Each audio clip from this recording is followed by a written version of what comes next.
کہتا ہے کہ دنیا سے آج پوچھو پیچھے نہیں تھے ہم۔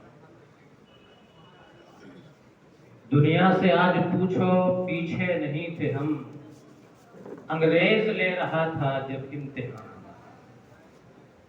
دنیا سے آج پوچھو پیچھے نہیں تھے ہم، انگریز لے رہا تھا جب امتحان ہمارا۔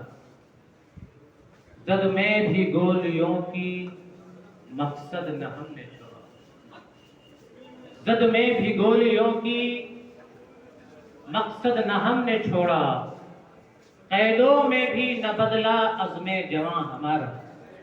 قیدوں میں بھی نہ بدلا قیدوں میں بھی نہ بدلا عزم جواں ہمارا۔ ریلوں میں راستوں میں راستوں میں جیلوں میں محفلوں میں نعرہ تھا ہم کو دے دو ہندوستان ہمارا۔ نعرہ تھا ہم کو دے دو ہندوستان ہمارا، سارے جہاں سے اچھا ہندوستان ہمارا۔ ہم بلبلیں ہیں اس کی یہ گلستاں ہمارا۔ ملک ہند کی آزادی میں ہندوستانیوں نے بہت قربانیاں دی، خاص طور سے ہندوستان کے مسلمانوں کا تحریک آزادی میں بہت خون بہا ہے۔ ہندوستان کی آزادی کے لیے مسلمانوں کی قربانیوں کی داستانوں سے ہندوستان کی تاریخ بھری پڑی ہے۔ ایک غیر مسلم رائٹر لکھتا ہے کہ 1857 کے غدر میں 5 لاکھ مسلمانوں کو سولی پر لٹکایا گیا۔ جو بھی مسلمان انگریزوں کے ہاتھ لگتا اسے گرفتار کیا جاتا، ہاتھی کی پیٹھ پر بٹھایا جاتا، کسی درخت کے نیچے کھڑا کیا جاتا، گلے پر پھندا ڈالا جاتا اور ہاتھی کو آگے بڑھا دیا جاتا۔ پھندے میں لاش لٹکنے لگتی، آنکھیں ابل کر باہر آ جاتی اور زبانیں منہ سے باہر نکل آتی۔ یہ قربانیاں تھیں ملک کی آزادی کے لیے مسلمانوں۔ آج ہم ہندوستان کے ایک عظیم مدرسے میں یوم آزادی منا رہے ہیں۔ ان مدرسوں میں پڑھنے والے، ان مدرسوں میں پڑھانے والے، ان مدرسوں کو قائم کرنے والے علماء نے اس ملک کو آزاد کرانے کی راہ میں بڑی قربانیاں پیش کی ہیں۔ ہندوستان کی آزادی کی تاریخ کا مطالعہ کیا جائے تو ہزاروں علماء کے نام ایسے مل جائیں گے، ان کی داستانیں مل جائیں گی جنہوں نے ملک کی آزادی کے لیے اپنا سب کچھ قربان کر دیا۔ آؤ تاریخ اٹھاؤ، 1857 کے غدر میں جو سب سے نمایاں نام ملتا ہے وہ علامہ فضل حق خیر آبادی کا ہے۔ اپنے وقت کے جلیل القدر علماء کی بارگاہوں میں زانو ادب طے کیا تھا، علماء کی درسگاہوں میں حاضری دی تھی اور علم سے اپنے آپ کو آراستہ کیا تھا۔ 1857 کی غدر میں سب سے نمایاں کردار جس نے ادا کیا وہ علامہ فضل حق خیر آبادی تھے۔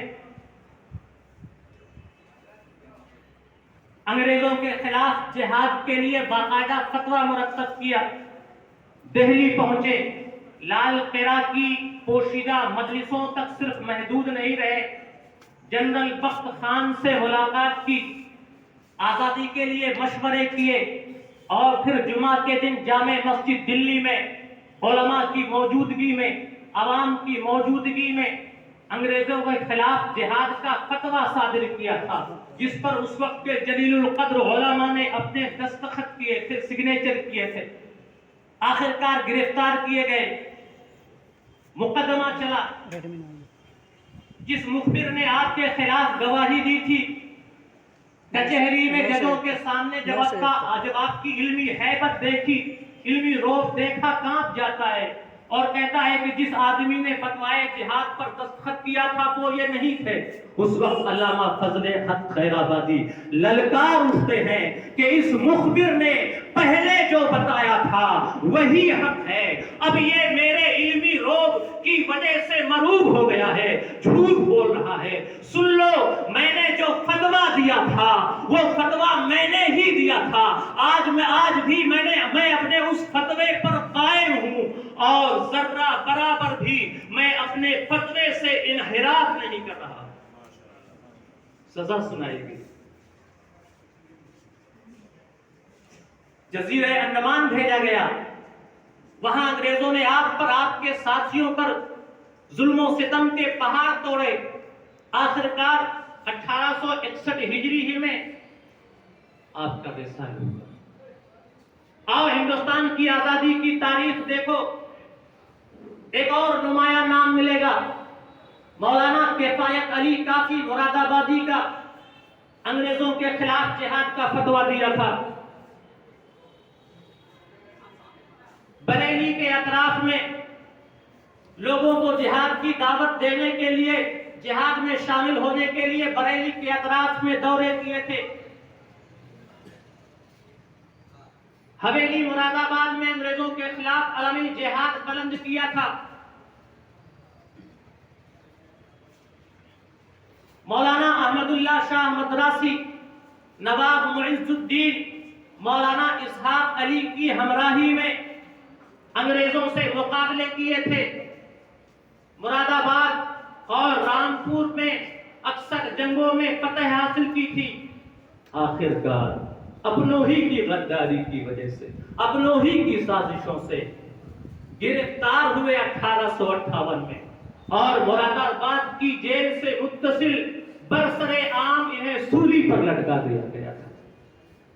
جب پھانسی کے لیے انہیں لے جایا جا رہا تھا، اس وقت ان کی زبان پر کچھ اشعار جاری تھے، والہانہ انداز میں پڑھ رہے تھے: کوئی گل باقی رہے گا، نئے چمن رہ جائے گا، کوئی گل باقی رہے گا، نئے چمن رہ جائے گا، پر رسول اللہ کا دین حسن رہ جائے گا، پر رسول اللہ کا دین حسن رہ جائے گا۔